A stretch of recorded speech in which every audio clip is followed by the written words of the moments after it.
अब हम बात करते हैं लाइसोसोम के पॉलीमॉर्फिक नेचर के बारे में, कि जो लाइसोसोम का पॉलीमॉर्फिक नेचर होता है वो क्या होता है। पॉलीमॉर्फिक का मीनिंग होता है एक से ज्यादा स्वरूप या एक से ज्यादा अपन के उसको स्वरूप अगर अपने को देखने को मिलते हैं, ठीक है, तो उसे हम कहते हैं पॉलीमॉर्फिज्म। ठीक है, एक से ज्यादा टाइप्स का अगर अपने पास उसमें मॉर्फोलॉजी देखने को मिलेगा तो वो होता अपने पास पॉलीमॉर्फिक नेचर, और अपना जो लाइसोसोम होता है वो भी पॉलीमॉर्फिक नेचर ही क्या करता है, शो करता है। अब पॉलीमॉर्फिक नेचर शो क्यों करता है, क्योंकि उसके पास एक से ज्यादा स्वरूप हैं, और वो एक से ज्यादा स्वरूप हैं वो कौन कौन से होते हैं।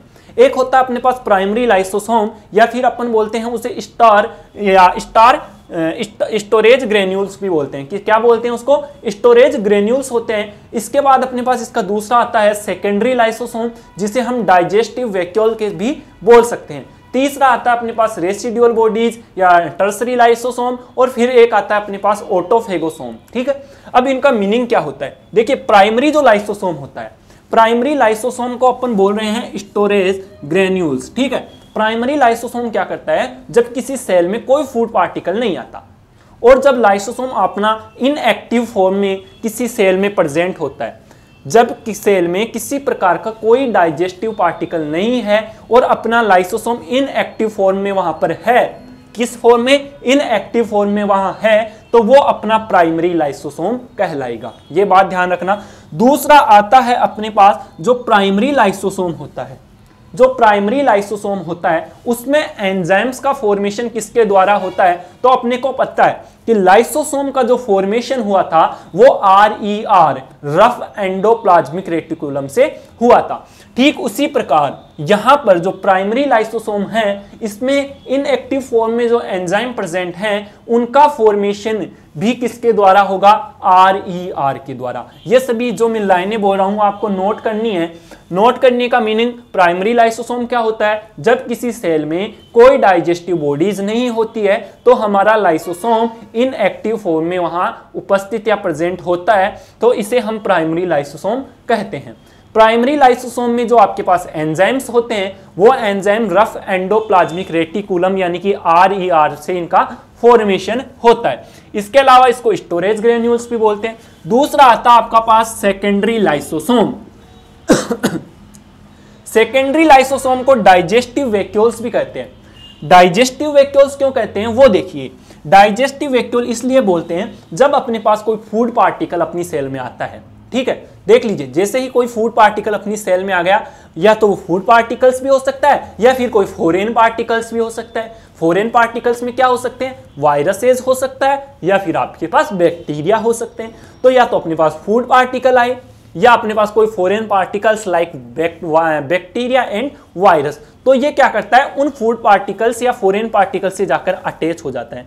जैसे ये अटैच होता है तो इसके जो एंजाइम्स होते हैं वो एक्टिव हो जाते हैं। इसमें जो हाइड्रोलाइटिक जो एंजाइम होते हैं वो हाइड्रोलाइटिक एंजाइम्स क्या होते हैं, एक्टिव हो जाते हैं, और एक्टिव होने के बाद वो क्या, इनको डाइजेस्ट करना स्टार्ट कर देते हैं। किसको, फूड पार्टिकल्स और फॉरेन पार्टिकल्स को डाइजेस्ट करना स्टार्ट कर देते हैं। तो जो स्ट्रक्चर अपने लाइसोसोम की जो स्ट्रक्चर अपने पास फूड पार्टिकल्स या फॉरेन पार्टिकल्स के साथ अटैच होती है वो अपना कहलाती है सेकेंडरी लाइसोसोम।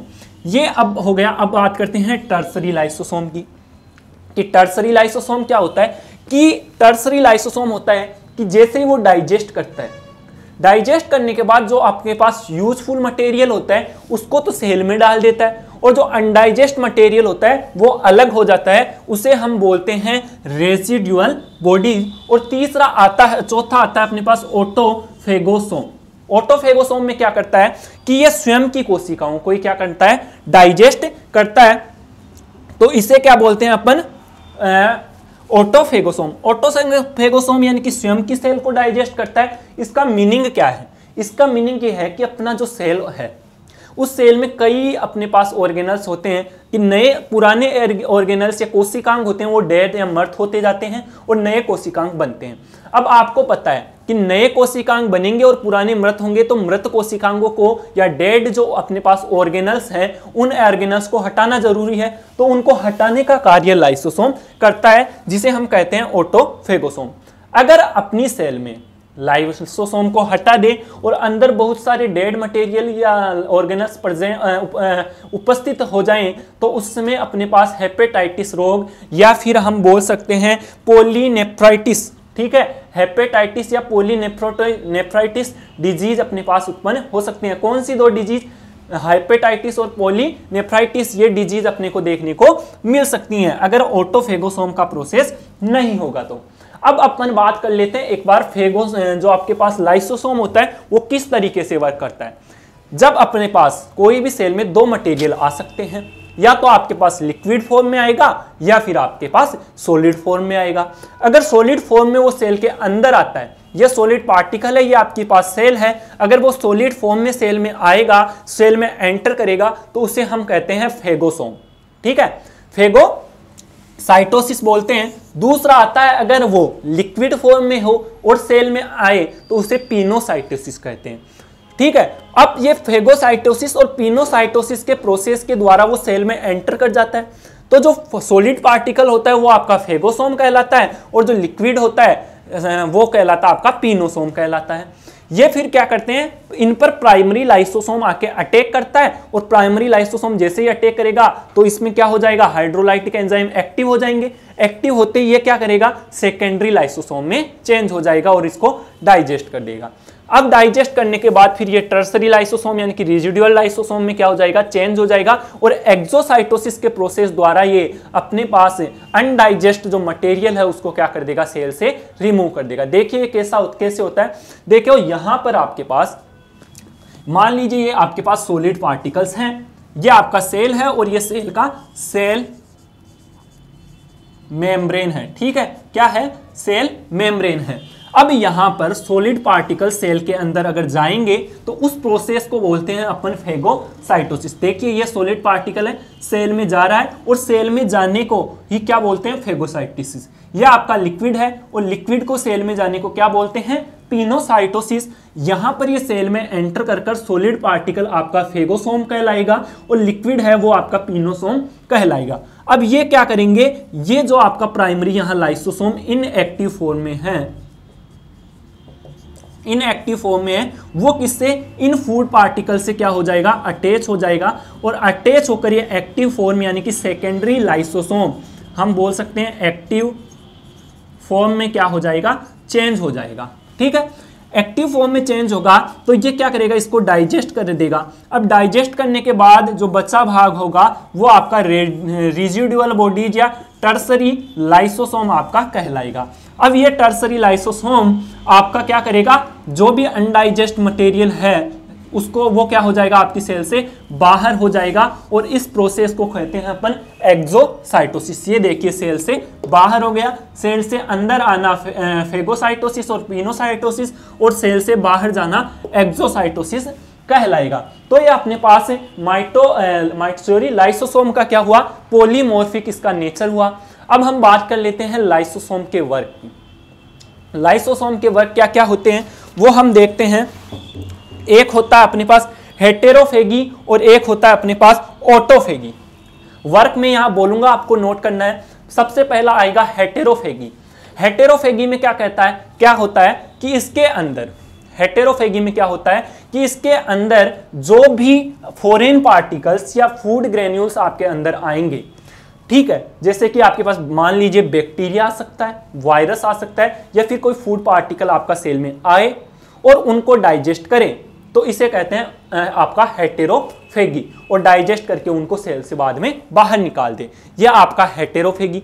ऑटोफेगी का मीनिंग क्या होता है कि जो सेल है उस सेल में मान लीजिए उसमें कई सेल ऑर्गेनल्स होते हैं, जैसे कोई माइटोकॉन्ड्रिया होता है, वो उसका जो लाइफ पीरियड होता है वो 5 to 10 डे होता है। जैसे ही उस डेथ होता है और नया बैक्टीरिया, मान लीजिए डेथ हो गई उसकी और नया आपके पास माइटोकॉन्ड्रिया आया, तो नया माइटोकॉन्ड्रिया जब आएगा तो उस पुराने वाले को रिमूव करना पड़ेगा। तो रिमूव करने का काम मान लीजिए आपके पास ये कर रहा है लाइसोसोम, तो वो हो गया आपका पास ऑटोफेगी, ठीक है, यानी कि स्वयं के सेल के मटेरियल को जो आपका क्या हो गया, कोई भी यूजफुल नहीं है, उसका कोई भी यूज नहीं है वो कोई, तो उसको सेल से बाहर निकालने का कार्य ऑटोफेगी। तो आपका हेटेरोफेगी हो गया, फेगी हो गया और ऑटोफेगी हो गया। तो अब अपन तीसरा बात करते हैं कि आपके पास सब आप रिप्रोडक्शन पढ़ते हैं तो उसमें जो आपके पास स्पर्म होता है वो ओवियम को जब फर्टिलाइज करता है, उसको क्या करता है, फर्टिलाइज करता है, तो जो ओवियम का स्पर्म का जो एक्रोसोम वाला रीजन होता है वहां से कुछ एंजाइम्स आते हैं। वो एंजाइम्स आपका जो ओवम की जो आपके पास कवरिंग होती है, जोना पेलिसुडा वगैरह, उनको जो भेदने या रिमूव करने का काम करता है, वो एंजाइम्स भी आपके लाइसोसोम से आते हैं। ये उसका तीसरा वर्क हो गया। चौथा वर्क देखें तो वो होता है कि आपके पास जो मेंढक होता है, फ्रॉग होता है, उसमें मेटामॉर्फोसिस या कायांतरण का प्रोसेस करता है। कायांतरण के अपन के बोलें कि उसका जो लार्वा होता है मेंढक का, वो टेडपोल लार्वा होता है, उसमें गिल्स और उसमें टेल यानी कि पूंछ पाई जाती है। ठीक है, गिल्स या टेल यानी कि पूंछ पाई जाती है। उनको जो रिमूव करने का काम करेगा, उनको रिमूव करने का काम करेगा, वो कौन करेगा, आपके पास लाइसोसोम करेगा। तो अपन बोल सकते हैं टेडपोल लार्वा से गिल्स और फिर उसकी टेल को रिमूव करने का वर्क जो करता है वो आपके पास कौन करता है, आपके पास लाइसोसोम करता है। इसके अलावा लाइसोसोम क्या करता है, कोल्चिशीन आपके पास पदार्थ आता है। कोल्चिशीन का आपने नाम सुना होगा, उम्मीद करता हूं मैं कि कोल्चिशीन होता क्या है। कोल्चिशीन क्या होता है कि आपके पास जो सेल डिवीजन होता है उसको क्या करता है, रोकने का काम करता है, डिक्रीज करने का काम करता है कोल्चिसीन। तो आपने पास जो लाइसोसोम होता है ये कोल्चिसीन का क्यों क्या करता है, डाइजेस्ट करता है, और कोल्चिसीन को डाइजेस्ट करके उसका क्या करता है, अपने को सेल डिवीजन की रेट को क्या करता है, इंक्रीज करने का काम करता है। तो ये अपने पास इसके वर्क हो गए। अब हम बात करते हैं कि अपने पास कुछ इंटरेस्टिंग फैक्ट्स के बारे में या कुछ इंपॉर्टेंट फैक्ट्स या कुछ स्पेशल पॉइंट्स के बारे में अपन बात कर लें एक बार कि होता क्या है। कि अपने पास जो भी हमने बताया कि प्रोकैरियोटिक सेल होती है, प्रोकैरियोटिक सेल के अंदर आपके पास लाइसोसोम देखने को नहीं मिलता, तो फिर वहां लाइसोसोम का वर्क कौन करता है। तो हमने पढ़ा था कि जो आपके पास सेल वॉल होती है, ठीक है, हम यहां लिखते हैं यह आपकी सेल वॉल हो गई और यह आपकी सेल मेम्ब्रेन हो गई। सेल वॉल और सेल मेम्ब्रेन के बीच आपके यहाँ डाइजेस्टिव एंजाइम मैंने बताया था उपस्थित होता है। तो प्रोकैरियोटिक सेल यानी कि बैक्टीरियल सेल के अंदर सेल वॉल और सेल मेम्ब्रेन के बीच में आपके पास हाइड्रोलाइटिक एंजाइम्स क्या होते हैं, प्रेजेंट होते हैं, और ये क्या होता है अपने पास लाइसोसोम की तरह वर्क करता है। प्लांट्स के अंदर बात करें तो प्लांट्स के अंदर भी लाइसोसोम एब्सेंट होते हैं, परंतु वहां लाइसोसोम के समान वर्क करने वाली एक स्पेसिफिक स्ट्रक्चर होती है। उस स्पेसिफिक स्ट्रक्चर को हम क्या बोलते हैं, स्फीरोसोम बोलते हैं। क्या बोलते हैं, प्लांट्स के अंदर हम बोलें, प्लांट्स के अंदर स्फीरोसोम, ठीक है। ये स्फीरोसोम क्या करता है, डाइजेस्ट करने का काम करता है प्लांट्स में, क्योंकि प्लांट्स में लाइसोसोम एब्सेंट होता है, तो लाइसोसोम के समान एक संरचना होती है जिसे हम स्फीरोसोम कहते हैं, ठीक है। परंतु कुछ प्लांट्स होते हैं जिनमें आपको लाइसोसोम देखने को मिल सकता है। अब उनका नाम क्या है, तो रूट टिप सेल ऑफ जियामेज, ठीक है। जियामेज की रूट की जो टिप सेल्स हैं उनके अंदर, याद रखना प्लांट्स में लाइसोसोम एब्सेंट होते हैं, परंतु आपको जियामेज की जो रूट टिप सेल है वहां पर आपको लाइसोसोम देखने को मिलेगा। अब हमारे पास यहां पर लाइसोसोम का मोटा मोटा अपने पास बात पूरा हो गया कि लाइसोसोम की डिस्कवरी किसने की, लाइसोसोम का ओरिजिन कैसा होता है, लाइसोसोम के वर्क क्या होते हैं, लाइसोसोम का पॉलीमॉर्फिक नेचर क्या होता है। तो इस प्रकार अपने पास यहां पर ये लाइसोसोम खत्म होता है।